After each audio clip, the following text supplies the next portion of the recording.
जय हिंद दोस्तों SSC GD के लिए जो रीजनिंग की क्लासेस हमारी चल रही हैं उसका ये दूसरा क्लास है। इस दूसरे क्लास में हम लोग बहुत ही महत्वपूर्ण प्रश्न देखने वाले हैं, तो वीडियो में शुरू से लेकर अंत तक बने रहिएगा। हर एक तरह के प्रश्न करेंगे रीजनिंग के जो आपके एसएससी जीडी के एग्ज़ाम में पूछे जा सकते हैं। उसी पैटर्न पर ये क्वेश्चन बेस्ड होने वाले हैं, तो एकदम गौर से समझते जाइएगा हर एक प्रश्न को। तो चलिए यहाँ पर शुरू किया जाए आज के ये दूसरा क्लास। पहला क्लास हमने ऑलरेडी अपलोड कर चुके हैं, तो डेली क्लासेस चलेंगी, है ना, रीजनिंग की डेली क्लासेस चलेंगी आपकी। और जो पहला क्लास है वो आपको प्लेलिस्ट में मिल जाएगा। प्लेलिस्ट का लिंक आपको डिस्क्रिप्शन बॉक्स में या फिर जब आप वीडियो के अंत में जाएंगे तो वहाँ पर आपको प्लेलिस्ट का दिखेगा और आप क्लिक करते ही डायरेक्ट प्लेलिस्ट में पहुँच के और सारे क्लासेस देख पाएंगे, है ना। तो चलिए एसएससी जीडी 2022 के नाम से प्लेलिस्ट बनाया गया है। अब यहाँ पर पहला प्रश्न देखते हैं हम लोग क्या दिया गया है। पहला प्रश्न देखते हैं, दिया गया है कि यदि 7 गुणे 4 गुणे 8 बराबर ये कुछ दिया गया है ना, और 3 गुणे 6 गुणे 5 बराबर ये दिया गया है। इनको जनरली हम गुणा करेंगे तो इतना आएगा नहीं, है ना। तो इसी लॉजिक से, जो लॉजिक का प्रयोग करके ये वैल्यू लाया गया है और ये वैल्यू लाया गया है, उसी लॉजिक का प्रयोग करके इसका वैल्यू हमको बताना है। तो देखिए यहाँ पर रीजनिंग में आपको सोचना पड़ेगा, है ना। क्या दिया है, पहला क्या दिया है, 7 गुणे 4 गुणे 8 बराबर कितना है, 4 है ना, 4 9 और 8, ठीक है। इसी प्रकार से इसमें देखिए 3 गुणे 6 गुणे 5 बराबर ये कुछ दिया गया है। अब एक बात बताइए, यहाँ पर थोड़ा सा देखिए, अगर हम जनरली डायरेक्टली गुणा करेंगे तो नहीं आएगा, है ना। जैसे देखिए 6 त्रिक 18, 18 पंचे 90, तो 90 के बराबर नहीं आएगा। क्या इसमें लॉजिक लगाया जा सकता है, अगर हम 7 का स्क्वायर करेंगे, 7 का स्क्वायर, तो 7 का स्क्वायर कितना होता है, 49 आता है। क्या इसमें आपको 49 कहीं पर दिख रहा है, बीच में दिख रहा है कि नहीं दिख रहा है, ठीक है। तो यहाँ पर एक काम किया गया है, क्या काम किया गया है, ये जो 7 है इसका स्क्वायर करके इन दोनों के बीच में रख दिया गया है, देख लीजिए, है ना। 4 और 8 के बीच में 7 का स्क्वायर रखा गया है, यानी 49 रखा गया है। 4 ये है, 8 ये है, 4 और 8 के बीच में 49 को रखा दिया गया है। क्या यही लॉजिक इसमें भी लग रहा है, तो देखिएगा 3 का स्क्वायर करेंगे तो 3 का स्क्वायर कितना हो जाएगा, 9, और इसी 9 को यहाँ पर बीच में रख दिया गया है, तो 6 9 5 बन गया, 6 9 5, है ना। मतलब हमारा लॉजिक जो है वो पकड़ में आ गया है, ठीक है। तो इसी तरीके से हम क्या करेंगे, इसमें भी 5 9 और 4 है ना।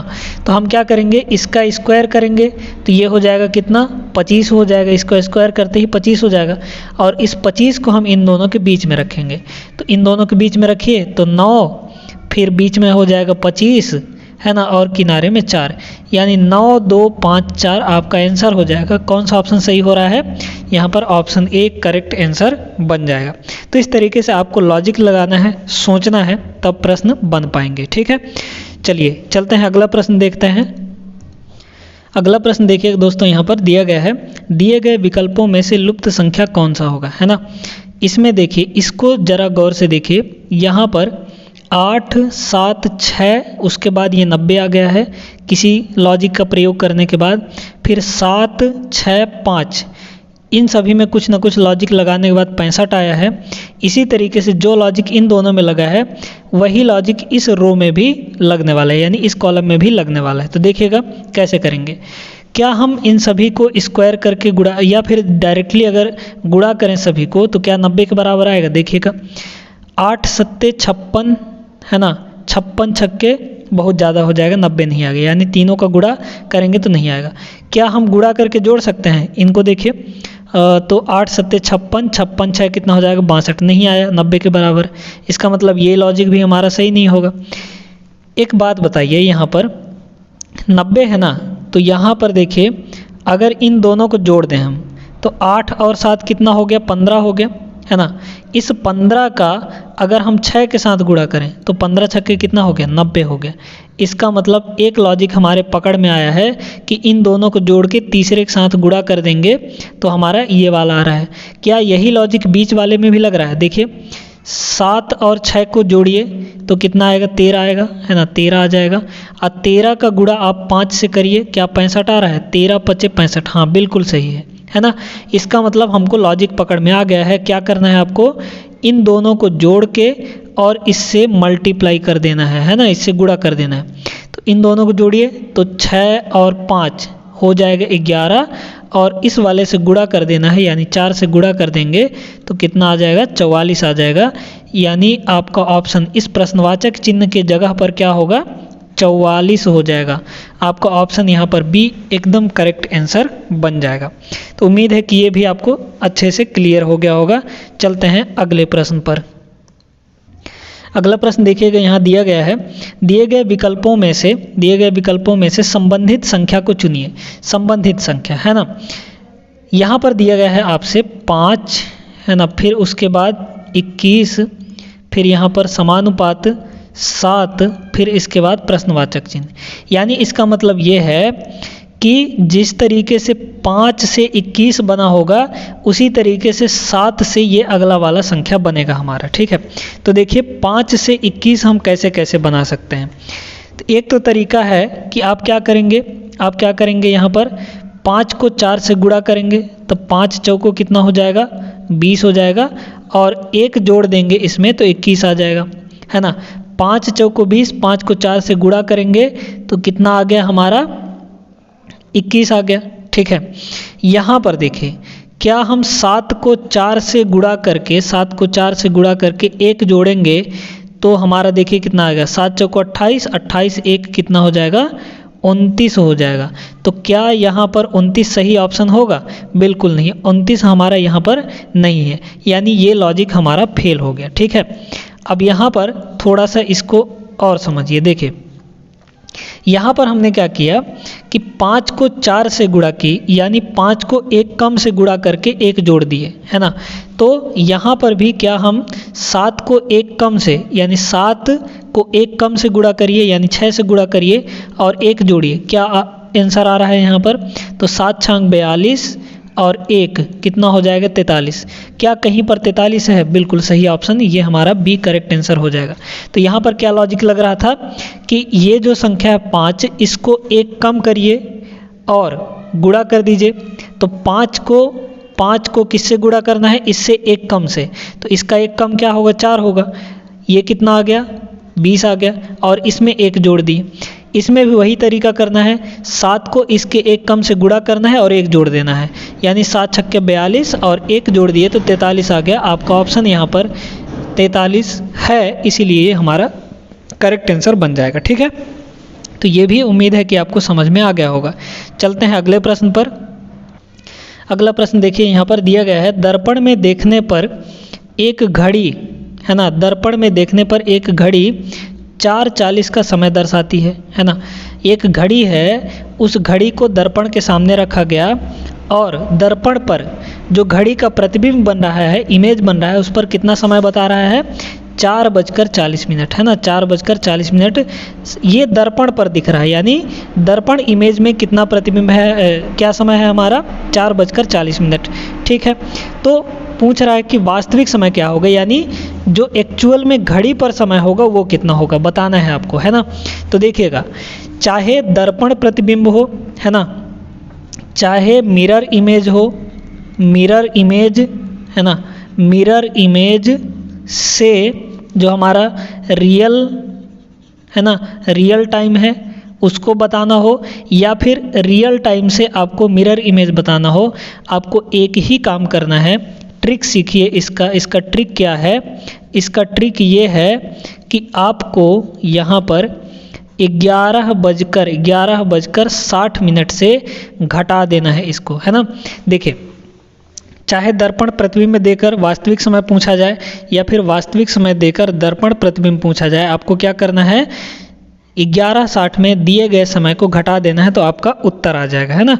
तो 11:60 में इसको घटाइए 4:40 को, है ना, 4:40 घटा दीजिए इसको, तो घटाएंगे तो 0 से 0 और 6 में से 4 गया 2 और ये हो जाएगा 11 में से 4 गया 7 आ जाएगा, यानी 7:20 उस घड़ी पर वास्तविक समय हो रहा होगा। ऑप्शन डी यहाँ पर आपका बिल्कुल सही उत्तर बन जाएगा। उम्मीद है ये भी आपको समझ में आ गया होगा। चलते हैं अगले प्रश्न पर। अगला प्रश्न यहाँ पर देखिएगा, दिए गए विकल्पों में से संबंधित संख्या को चुनिए। 12 से जैसे 7 बना होगा वैसे ही 16 से हमारा अगला वाला संख्या हमको मिलेगा। ठीक है, देखिएगा क्या दिया है हमको, 12 है ना, फिर 7, फिर समानुपात लगा है और 16 से हमारा अगला वाला संख्या ये बना है। ठीक है, देखिएगा अब यहाँ पर थोड़ा सा समझिए इसको। 12 से हम 7 किस किस तरीके से ला सकते हैं। 12 में 5 घटाएंगे है ना, 12 में 5 अगर घटाएंगे तो 7 आएगा है ना, 12 में 5 घटा दिए। क्या 16 में से 5 घटाएंगे, 16 में से 5 घटाएंगे तो कितना आएगा, 16 में से 5 गया तो 11 आ जाएगा। तो क्या 11 यहाँ पर ऑप्शन में है, बिल्कुल नहीं है, यानी ये लॉजिक हमारा फेल हो गया। अब यहाँ पर अगला लॉजिक देखिए क्या लग सकता है, 12 में से 7 और कैसे आ सकता है। अगर हम 12 को 2 से डिवाइड कर दें तो कितना आएगा 6, और इसमें 1 जोड़ दें तो भी हमारा 7 मिल जाएगा। क्या यही तरीका इसमें भी लगाने पर हमारा अगला आ रहा है, देखिए क्या आ रहा होगा। तो 16 को 2 से डिवाइड करेंगे, जैसे यहाँ पर 2 से डिवाइड किए तो कितना आया ये 8, और इसमें 1 जोड़े थे तो इसमें भी 1 जोड़ेंगे तो ये कितना आ गया 9 आ गया। तो यहाँ पर देखिए यहाँ पर क्या हो सकता है, 9 हो सकता है ना। क्या 9 ऑप्शन में है हमारा, बिल्कुल सही है, तो ऑप्शन बी इसका करेक्ट आंसर हो जाएगा। देखिए यहाँ पर फिर से समझिए इसमें क्या लॉजिक लगा था।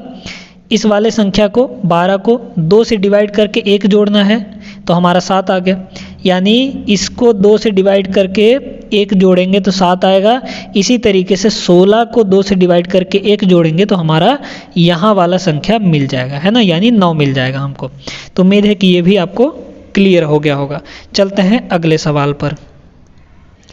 अब इस सवाल को देखिए दोस्तों, यहाँ पर दिया गया है 32 गुणे 34 बराबर 96। वैसे तो गुणा करने पर आएगा नहीं 96 है ना, इसमें कुछ ना कुछ लॉजिक लगा है। इनको किसी न किसी तरीके से करने के बाद 96 आया है। उसी प्रकार यहाँ पर 14 और 25 के साथ 29 आ गया है। तो यही लॉजिक जो इनमें लॉजिक लग रहा है वही लॉजिक लगाकर इसमें देखना है कि क्या आंसर आने वाला है। ठीक है, तो चलिए यहाँ पर देखते हैं, इसको करते हैं ट्राई है ना। पहली बात तो अगर हम इन दोनों को जोड़ें है ना, 32 और 34 को जोड़ेंगे तो 32 और 34 को जोड़ें अगर तो 32 प्लस है ना, प्लस कर देते हैं अगर, और 34 तो कितना हो जाएगा, ये हो जाएगा 66, यानी 96 नहीं आया। ठीक है, चलिए ये लॉजिक तो हमारा फेल हो गया। अब एक और लॉजिक हम यहाँ पर देख सकते हैं, क्या देखिएगा, यहाँ पर शुरू में क्या दिया है, यहाँ पर 6 दिया है तो 4 और 2 को जोड़ दिया जाए है ना तो 6 आ जाएगा, और 3 और 3 को यानी शुरू वालों को दहाई अंक को अगर हम गुणा कर दें तो 9 आ जाएगा। यहाँ पर क्या यही लॉजिक इसमें भी लग रहा है, देखिए 5 को 4 से इकाई अंक को जोड़ेंगे तो कितना आया, 9 आया। ठीक है, फिर उसके बाद 2 और 1 को गुणा करेंगे तो क्या 2 आ रहा है, बिल्कुल सही आ रहा है, यानी इकाई अंक को जोड़ने पर इकाई अंक मिल रहा है और दहाई अंक को गुणा करने पर दहाई अंक मिल रहा है हमको। ठीक है, तो यही लॉजिक इसमें भी लगेगा जो लॉजिक इन दोनों में लगा है। तो देखिएगा क्या करना है, इकाई अंक को जोड़ देना है तो 8 और 1 कितना हो गया, 9 हो गया, और दहाई अंकों को गुणा कर देना है, यानी 1 और 5 को गुणा करेंगे तो 5 एक कम कितना हो जाएगा, 5, यानी इसका आंसर जो होगा 59 होगा। तो 59 कहाँ पर है आपका, ऑप्शन डी में है, ये करेक्ट आंसर आपका बन जाएगा है ना। तो बड़े ही मज़ेदार सवाल हैं यहाँ पर। अगर वीडियो मज़ा आ रहा हो तो वीडियो को लाइक कर दीजिए है ना। चलिए आगे चलते हैं, अगला प्रश्न देखते हैं। यहाँ पर बहुत सारे प्रश्न हैं, अभी एकदम महत्वपूर्ण प्रश्न हैं है ना, तो भागिएगा नहीं, हर एक प्रश्न को अच्छे से डिटेल में समझने वाले हैं हम लोग। अब यहाँ पर देखिए आपसे पूछा जा रहा है कि दी गई श्रृंखला में अगला संख्या क्या होगा। ठीक है, ये सीरीज का क्वेश्चन है। देखिए 25 से 30 पे गया है, 30 से 36 पे गया है, 36 से 42 पे गया है, 42 से 49 पे गया है, तो ऐसे ही अगला संख्या क्या होगा। अब यहाँ पर एक बात देखिए कि ये जो संख्याएं हैं वो एकदम अचानक से तेज़ी से डायरेक्टली नहीं बढ़ जा रही हैं, इसका मतलब हम इनमें अंतर देख सकते हैं। तो देखिएगा एक बार अंतर क्या क्या देख पा रहे हैं हम यहाँ पर, अंतर देखिएगा इन दोनों में अंतर कितने का है, 25 से 30 में कैसे गया होगा, 5 का अंतर है। ठीक ठीक है। 30 से इसमें कैसे गया होगा, 6 का अंतर है ना। 36 और 42 में 6 का अंतर है, फिर इसमें कितने का अंतर है, 7 का अंतर है। तो यहाँ पर एक सीरीज बन रहा है, देखिए क्या क्या बन रहा है। 5 के बाद 6 6, तो हमारा अगला क्या होगा, 7 7 होगा, यानी इन दोनों के बीच में कितना का अंतर होगा, 7 का अंतर होगा। तो 49 में 7 जोड़िए, तो 49 और 7 कितना हो जाएगा, 9 7 16, यानी 56 हो जाएगा। क्या ये 56 जो हम लॉजिक लगाए हैं यहाँ पर, क्या ये 56 ऑप्शन में है? हाँ बिल्कुल सही है, ऑप्शन बी में है। तो यही आपका करेक्ट आंसर बन जाएगा। इसको एक लॉजिक से और भी हम कर सकते हैं, देखिएगा कैसे। क्या है, 25 है, 30 है, 36 है और 42 है, 49 है। तो अगला वाला क्या होगा, है ना। देखिएगा कैसे कर सकते हैं। यहाँ पर क्या है, यहाँ पर है 5 का स्क्वायर, है ना, स्क्वायर का लॉजिक लगाएं अगर। फिर इसके बाद देखिए यहाँ पर क्या है, यहाँ पर है 5 का स्क्वायर प्लस 5, है ना, 25 प्लस 30 हो जाएगा। यहाँ पर क्या है, आपका 6 का स्क्वायर है ना, क्या है, 6 का स्क्वायर। और यहाँ पर क्या है, 6 का स्क्वायर प्लस 6 है। तो सीरीज हमको पकड़ में आ गई, 5 का स्क्वायर प्लस 5, फिर 6 का स्क्वायर प्लस 6, और ये क्या है, 7 का स्क्वायर, है ना। तो अगला क्या होगा, अगला होगा 7 का स्क्वायर प्लस 7, है ना। यही तो हमारा सीरीज चल रहा है। तो 7 का स्क्वायर कितना हो गया, 49 प्लस 7 कितना हो जाएगा, 9 7 16, यानी 56 आपका करेक्ट आंसर हो जाएगा। तो ये लॉजिक लगाकर भी आप इसको सॉल्व कर सकते थे, ठीक है। तो उम्मीद है कि समझ में आ गया होगा ये सवाल भी। अगले प्रश्न पर चलते हैं हम लोग। अगला प्रश्न देखिए दोस्तों, यहाँ पर दिया गया है किसी सांकेतिक भाषा में SUN का जो कोड है वो क्या है, RTTVMO, है ना। जो SUN है, SUN, इसका कोड आपको क्या दिया गया है, RTTVMO, ठीक है। तो उसी सांकेतिक भाषा में JUG, जग का कोड क्या होगा, है ना। JUG, इसका कोड आपको बताना है, ठीक है। चलिए सॉल्व करते हैं इसको, ध्यान से समझते जाइएगा। क्या दिया है, यहाँ पर एक बात बताइए, यहाँ पर 3 ही लेटर्स हैं, यहाँ पर 6 लेटर्स हैं। तो अगर हम 2 का पेयर लेके चलें, है ना, S के लिए 2 लेटर, U के लिए 2 लेटर और N के लिए भी 2 लेटर, है ना। तो देखिएगा क्या हो जाएगा, यहाँ पर ये जो S है, S, इससे पहले कौन सा लेटर आता है, R आता है ना, और इसके बाद कौन सा लेटर आता है, T आता है। तो देखिए S के बदले क्या लिखा गया है, दोनों इसके अगल बगल वालों को, है ना, इसके दोनों अगल बगल वालों को। तो S के जगह पर RT कैसे लिखा गया है, दोनों अगल बगल वालों को। इसी तरीके से अगर U को देखा जाए तो U के इधर क्या होता है, T, है ना, TU, और इसके बाद क्या होता है V, यानी U के बदले U का कोड क्या लिया गया है, इसके दोनों बगल वालों को, यानी T और V को। तो T और V भी हो गया। क्या N को भी ऐसे ही अगल बगल वाले के साथ लिखा गया है कि नहीं, देखिए। तो N जो होता है, N के पहले क्या आता है, M आता है ना, MN, फिर उसके बाद O आ जाएगा, यानी N को क्या लिखा गया है, M और O लिखा गया है, यानी अगल बगल वालों को यहाँ पर लिख दिया गया है एज अ कोड, है ना। तो इसी तरीके से इसको भी लिखा जाएगा, जग को भी। तो जग का देखिए, J के पहले क्या होता है, I, है ना, फिर J के बाद क्या होता है, K, यानी J का कोड क्या हो जाएगा, I और K हो जाएगा। तो यहाँ पर I K हो गया। अब देखिए U का क्या होगा, U का आप यहाँ पर देख सकते हैं कि अगल बगल वाले क्या हैं, T और V हैं। तो U का कोड क्या हो जाएगा, TV हो जाएगा। ऐसे ही G का कोड क्या होगा, है ना, G का कोड क्या हो जाएगा, G का कोड क्या हो जाएगा यहाँ पर, तो ये हो जाएगा ABCDEFGHI, है ना, GHI, ठीक है। तो इसके पहले कौन सा आ रहा है, इसके पहले आ रहा है F, और इसके बाद क्या आ रहा है, H आ रहा है, FGH, है ना। यानी G का कोड क्या होगा, इसके दोनों अगल बगल वाली है, यानी F और H हो जाएगा। तो यहाँ पर FH हो जाएगा। देख लीजिए कौन सा ऑप्शन यहाँ पर सही है, IKTVFH, IKTVFH, यानी ऑप्शन ए यहाँ पर आपका बिल्कुल सही उत्तर बन जाएगा, है ना। तो उम्मीद है कि ये भी आपको अच्छे से क्लियर हो गया होगा। चलते हैं अपने अगले सवाल पर।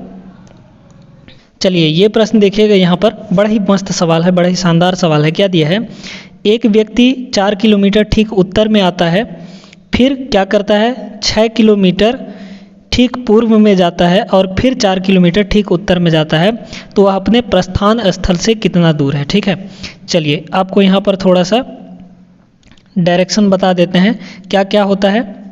ऊपर में हम नॉर्थ लेते हैं तो नीचे हो जाएगा साउथ, फिर नॉर्थ के राइट साइड में होता है ईस्ट, तो इधर हो जाता है वेस्ट यानी पश्चिम। ठीक है, तो क्या कह रहा है यहाँ पर देखिएगा, गौर से समझिएगा। देखिए क्या कह रहा है कि 4 किलोमीटर ठीक उत्तर में जाता है। तो चलिए उत्तर यानी ऊपर है ना, तो ऊपर हम 4 किलोमीटर इसको चला देते हैं। चलिए यहाँ पर ये 4 किलोमीटर कहाँ चल गया, ऊपर है ना। यहाँ से शुरू किया और 4 किलोमीटर यहाँ तक पहुँच गया ऊपर है ना, उत्तर की दिशा में। ठीक है, इस तरीके से ये कितना है 4 किलोमीटर। ठीक है, अब क्या कह रहा है कि 6 किलोमीटर ठीक पूर्व में जाता है। तो पूर्व इधर है हमारा राइट साइड में, तो यहाँ से 6 किलोमीटर पूर्व चले जाइए। तो 6 किलोमीटर यहाँ पर आ गए हम पूर्व में है ना, 6 किलोमीटर। ये कितना है हमारा 6 किलोमीटर है। ठीक है, अब देखिए आगे फिर कह रहा है कि 4 किलोमीटर फिर ठीक उत्तर में चलता है। तो 4 किलोमीटर फिर उत्तर में चला दीजिए, यानी यहाँ से ये हमारा कुछ इस तरीके से हो जाएगा। ठीक है, तो ये 4 किलोमीटर फिर उत्तर में चला गया। देखिए ये 4 किलोमीटर यहाँ से लेकर यहाँ तक। ठीक है, अब कह रहा है कि वह अपने प्रस्थान स्थल से कितना दूर है। तो दूरी याद रखिएगा, दूरी की जब बात होती है प्रस्थान स्थल से यानी डायरेक्ट दूरी यहाँ से लेकर यहाँ तक कितना दूर है, तो हम 4 6 4 ऐसे जोड़ेंगे नहीं। बात क्लियर हुआ, 4 6 10 हो जाएगा, 10 4 14, आप कहेंगे 14 सही आंसर हो जाएगा, लेकिन ऐसा नहीं करना है आपको। प्रस्थान स्थल से कितना दूर है इसका मतलब यह है कि यहाँ से एकदम सीधा दूरी बताना है हमको। ठीक ना, सीधा दूरी बताना है। बात क्लियर हुआ कि नहीं। ठीक है, तो यहाँ पर जो सीधा दूरी हो जाएगा कैसे हम इसको निकाल पाएंगे देखिएगा, है ना। यहाँ से ये लाइन बना देते हैं हम, है ना। और एक काम करिए, इसको आप थोड़ा सा नीचे बढ़ा लीजिए। ठीक है, इसको आप जैसे ही नीचे बढ़ाते हैं और इसको भी थोड़ा सा आगे कर लीजिए। इसी तरीके के प्रश्न आते हैं और ये प्रश्न जो है ना आपके पाइथागोरस प्रमेय पर बेस्ड होते हैं, यानी इनमें हम पाइथागोरस प्रमेय लगाएंगे। अभी देखिएगा कैसे लगता है। ठीक है, देखिए इसको हम नीचे बढ़ाए और इसको ऐसे मिला दिए और इसको भी नीचे बढ़ा दिए, तो ये हमारा एक समकोण त्रिभुज बन गया है ना। देख लीजिए यहाँ से ये पूरा। एक बात बताइए, ये अगर 4 है तो ये वाला भी हमारा 4 होगा कि नहीं, यानी यहाँ से लेकर ये पूरा है ना, ये भी 4 हो गया।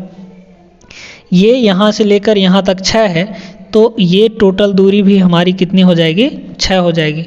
तो यहाँ से ये टोटल दूरी कितनी हो गई, यहाँ से लेकर ये टोटल कितना हो गया, 4 और 4 8 हो जाएगा, है ना, 8 हो गया। तो देखिए ये 6 है यानी आधार 6 है, लंब हमारा 8 है, तो कर्ण ही तो निकालना है इसमें। तो कर्ण का स्क्वायर कितना हो जाता है, कर्ण निकालने के लिए जो हमारा पाइथागोरस प्रमेय का सूत्र है वो कैसे लगाते हैं, तो कर्ण का स्क्वायर जो होता है, कर्ण का स्क्वायर बाकी दो के स्क्वायर के जोड़ के बराबर होता है। तो बाकी दो कौन कौन से हैं, 6 है, यहाँ पर नीचे देखिए आधार कितना है 6, तो 6 का स्क्वायर और प्लस ऊपर वाला यानी लंब कितना है 8, तो इसका स्क्वायर कर दीजिए। देख लीजिए 6 का स्क्वायर हो जाएगा 36 और इसका 64, तो यहाँ से कर्ण हो गया कितना, कर्ण का स्क्वायर ये हो जाएगा कितना 100, है ना। 36 और 64 100 हो जाएगा। कर्ण से यहाँ से स्क्वायर हटाएंगे, है ना, कर्ण में स्क्वायर लगा है तो स्क्वायर हटाएंगे तो इधर क्या लगेगा, वर्गमूल लग जाएगा। तो 100 का वर्गमूल कितना हो जाएगा, 10 हो जाएगा। यानी वो 10 किलोमीटर अपने प्रस्थान स्थल से अंतिम स्थान तक की दूरी कितनी है, 10 किलोमीटर है उसकी, है ना। यानी कर्ण हमारा यहाँ से लेकर यहाँ तक 10 किलोमीटर होगा। तो कौन सा ऑप्शन सही होगा, यहाँ पर ऑप्शन डी आपका बिल्कुल सही आंसर हो जाएगा। तो इन प्रश्नों को इस तरीके से करना होता है। ठीक है, चलिए ये सवाल भी आपको उम्मीद है कि समझ में आ गया होगा। अपने अगले सवाल पर चलते हैं और 2 प्रश्न यहाँ पर ज़बरदस्त हम लोग और देखते हैं। चलिए तो ये सवाल देखिएगा, ये सवाल है हमारा ब्लड रिलेशन का यानी रक्त संबंध का सवाल है। क्या दिया है, ए बी का भाई है, बी सी की बहन है और सी डी का पिता है, तो डी का ए से क्या संबंध है यहाँ पर। ठीक है, चलिए बड़े गौर से समझते जाइएगा। यहाँ पर जो मेल हैं, है ना, जो पुरुष हैं उनको हम प्लस से दर्शाएंगे और जो फीमेल हैं फीमेल हैं उनको हम माइनस से दर्शाएंगे, इतना याद रखिएगा, ठीक है। चलिए, ए बी का भाई है, ए जो है बी का क्या है, भाई है ना। ए जो है बी का क्या है, भाई है। तो देखिए ए भाई है ना, तो ए भाई है, भाई का क्या मतलब, मेल है, तो इसको हम प्लस दर्शा दिए। अब बी हमारा यहाँ पर निर्धारित नहीं है, इस सेंटेंस से हमारा बी निर्धारित नहीं हो सकता है। बी जो है वो फीमेल भी हो सकती है ना, और मेल भी हो सकता है, क्योंकि बी का ये ए भाई है, तो इसके बारे में, ए के बारे में हमको पता है कि वो मेल है या फीमेल है, बी के बारे में हमको नहीं पता है, और दोनों भाई हैं, एक ही जनरेशन के हैं, तो हम बराबर में लिखेंगे। फिर कह रहा है बी सी की बहन है, बी जो है सी की बहन है ना, सी की बहन है, सी की बहन है बी, तो बी क्या होगी, बहन हो गई ना, यानी फीमेल हो गई। अब हमको पता चल गया, तो यहाँ पर हम माइनस लगा सकते हैं, ठीक है। कह रहा है सी जो है डी का पिता है, सी जो है डी का पिता है ना, तो पिता सी कौन है, पिता है, तो पिता हमारा एक जनरेशन ऊपर रहेगा, और डी क्या हो जाएगा, बेटा हो जाएगा ना, तो बेटा नीचे रहेगा, है ना, बेटा हमारा एक जनरेशन नीचे रहेगा, ठीक है। बेटा भी हो सकता है, बेटी भी हो सकती है। पिता कौन है, सी है, तो सी हमारा क्या है, पिता है यहाँ पर, यानी मेल है, तो ये प्लस हो जाएगा। अब यहाँ पर जो सी है वो यहाँ पर डी का पिता है।